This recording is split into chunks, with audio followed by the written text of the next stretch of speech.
I gotta go run some errands. Pretty cold. So today I'll probably talk about how to use negativity as your stepping stone. I think so, or something like that. I gotta see what type of title I'm gonna use on the thing. So it's getting cold, bro. 53 degrees. That's freaking. I think people are very. I think they're weirded out sometimes.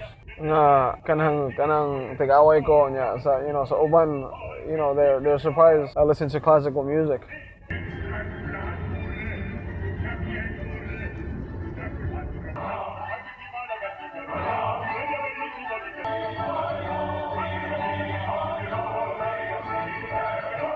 So my cousin's behind me. I'll go say what's up to him real quick. All right, I'll see you. Take care. Oh no, just call me if you need anything when you're over there. All right, later.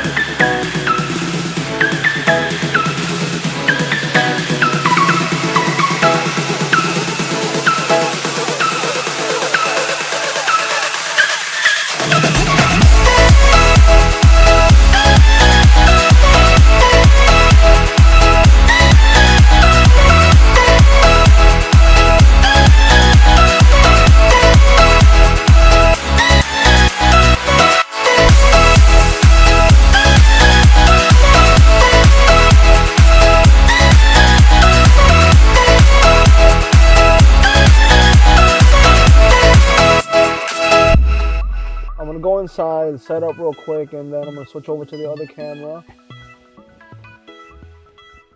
I'm home, so just came home from doing all my stuff.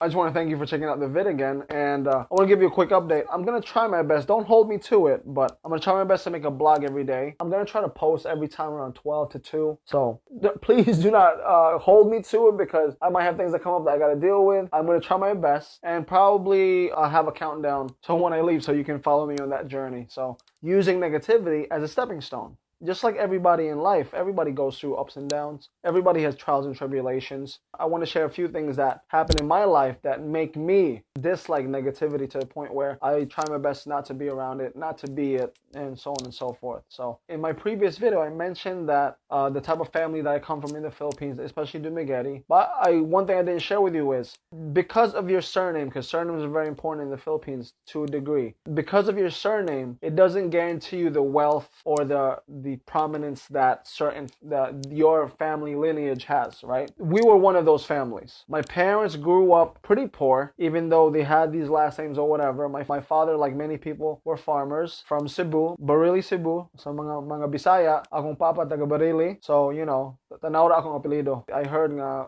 kusog kayo akong apelido sa Barili kaayo. So, mga Vergara, salamat kayo naglantaw mo. Hold on, the freaking battery is running out. Oh boy, I just put a new battery in. So, my mother is from Dumaguete originally, and she wasn't that much better than my father. Her family lineage comes from a very prominent family within Dumaguete. We were fortunate enough to come to America via my grandmother. My great-grandfather went to Hawaii before it got annexed because people were recruiting them for the pineapple trade at that time. My grandmother was fortunate enough to be born in Hawaii, so that made my mother an automatic citizen, even if my mother was born in the Philippines. So the story goes that the immigration officer went up to the house and said that my grandmother owed all this money for overstay fees. My mother goes, why? And he said, your mother's an American citizen. She can't stay here, or unless she has to pay the fees. So my father, thank God, he was working as an OFW in Saudi Arabia. My mother calls him up and says, listen, Junior, you better come down here because this is our chance. We can leave the country now. We're probably equivalent to a middle class at that point in time. We ended up in New York. Here, my parents bust their butt. They live that immigrant type of life where they're constantly, you work hard. But my parents pushed through. We invested here as well as in the Philippines, and the rest is history, right? Growing up like that, you're forced to be positive because if I were negative, maybe I wouldn't have come out the way I am right now. Seeing my parents really bust their ass trying to do their best for their children, because there's 4 of us. You see that and you just have to appreciate it. You have to appreciate that drive, that ambition. I know that I am way more fortunate than people that are living in countries that are war-torn, living in countries that's going through extreme poverty. So that's why I try my best not to be negative, because what right do I have to complain about the life I have now? And even some of the inconveniences I face in my life, because how can I explain my inconveniences to a guy that's living way worse than me? I don't have the right to do that. That's how I feel. That's why I try to look at life always with a silver lining, because it can be a lot worse. For many people living in these great countries, it can be a lot worse. Everybody lives in their own world. Somebody right now is having a hard time not being able to eat. You know that saying, when kids are born, they ask, the dad or mom asks, like, or a relative asks, oh, does he have all 10 fingers and toes? It's like that. Like, I'm still fortunate that my brain is intact, my body's intact to a degree. The reason why I'm back in New York is because I donated my kidney to my sister, and I'm really here recovering right now. So I could have died on the table. As much as all the doctors in the world can give you the best reassurance that nothing's gonna happen, you never know. And I'm grateful that my sister is doing well right now. There's so many things that's been in my life, like the area I grew up in was not the best area, you know. Without getting too personal, many of my friends, my old high school friends, even my friends while I was still out here before I went to the Philippines, a lot of them are in prison, in and out of prison, and still in prison right now. It's sad to say, but some of them are dead as well. I look at that situation and I'm like, wow,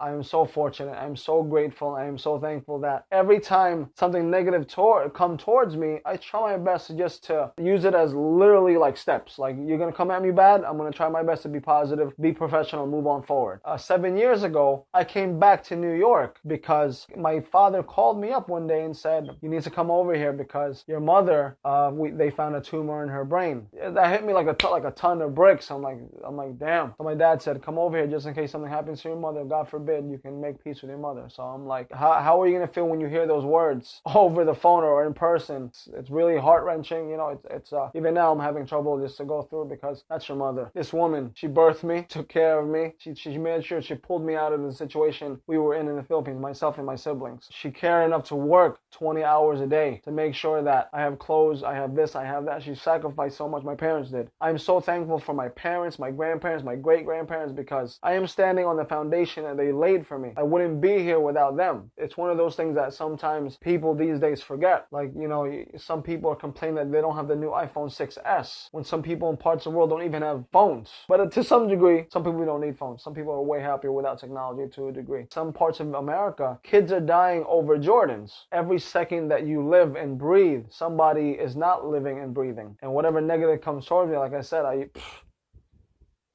it's like a ladder. I'm just going to walk all over you. At the end of the day, no one should have the control over you to ring you around like puppets. Like, nobody should be your puppet master. That's how I feel. Like, nobody should be able to push your buttons. And it's hard sometimes. If this is perfect, I'm like way down there. I am nowhere near perfect. And I have my bad days. And trust me, I have my bad days. Everybody has their bad days. But I try my best to come out of myself and be like, Gilsar, it's not worth it. Snap the fuck out of it. Try your best to snap out of it, because it's not even worth it no more. My wife is calling me because I gotta go eat. I want to thank you again for giving me your time. I know it's very valuable. If you want to contact me, hit me on the Twitter. Give me some of your best pics on IG. You can hit me on Facebook anytime. Oh, I had an idea. I wanted to do like like some YouTube guys. I'm fairly new to this, right? Some YouTube guys do that Q&A. I'm gonna put it in my hands.